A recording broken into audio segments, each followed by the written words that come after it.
you're doing well. So, yesterday I saw Sonic the Hedgehog, the movie. Gotta go fast.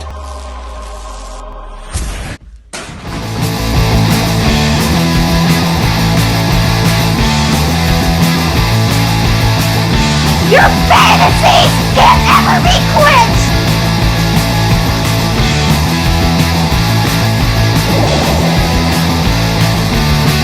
Sonic the Hedgehog, a hot new game from Genesis Games. Systems and games move differently. The Sega Genesis has blast processing. Super Nintendo doesn't.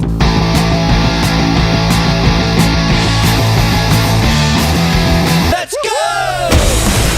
This is my power, and I'm using it to protect my friends. Let's go! Let's go!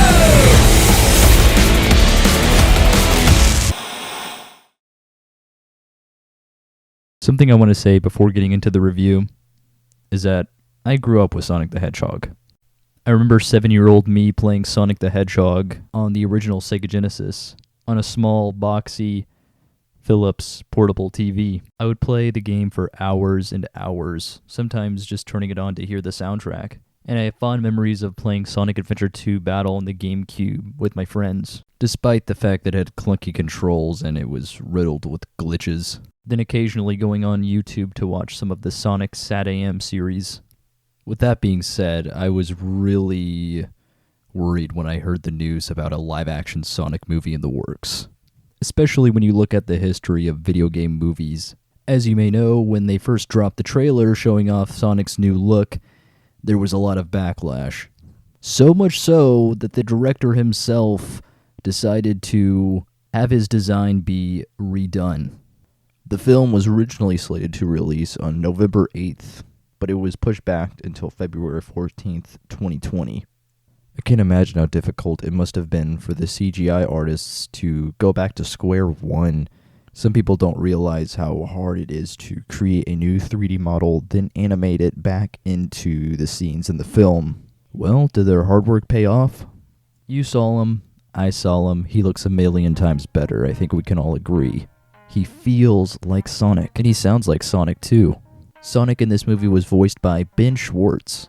There was a lot of debate in the community, even now, about if Ben Schwartz's voice really works better compared to the past versions of Sonic. I think for a movie adaptation, Ben Schwartz's voice really works.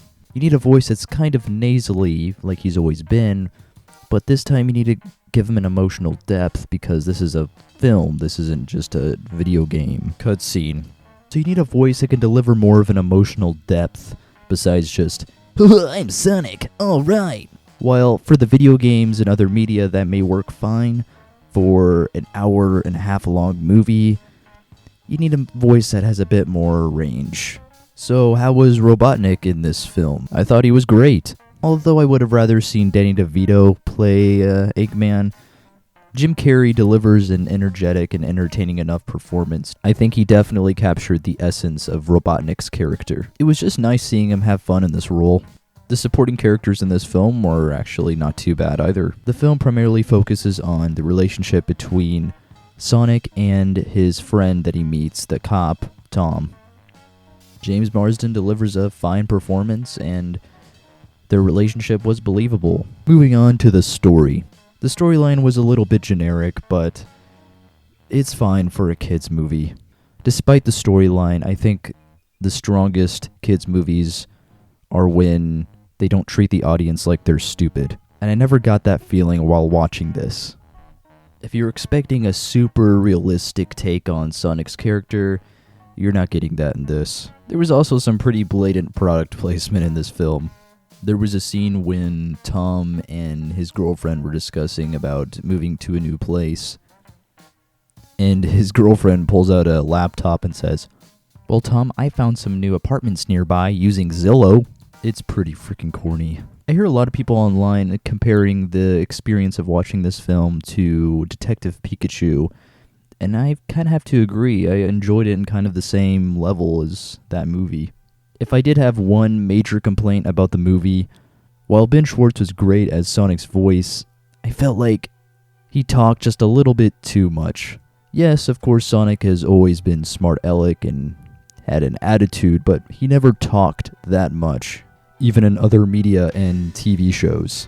If you haven't played the Sonic video games or just overall not a fan of the series or the character at all, then you probably won't care much about this movie at all.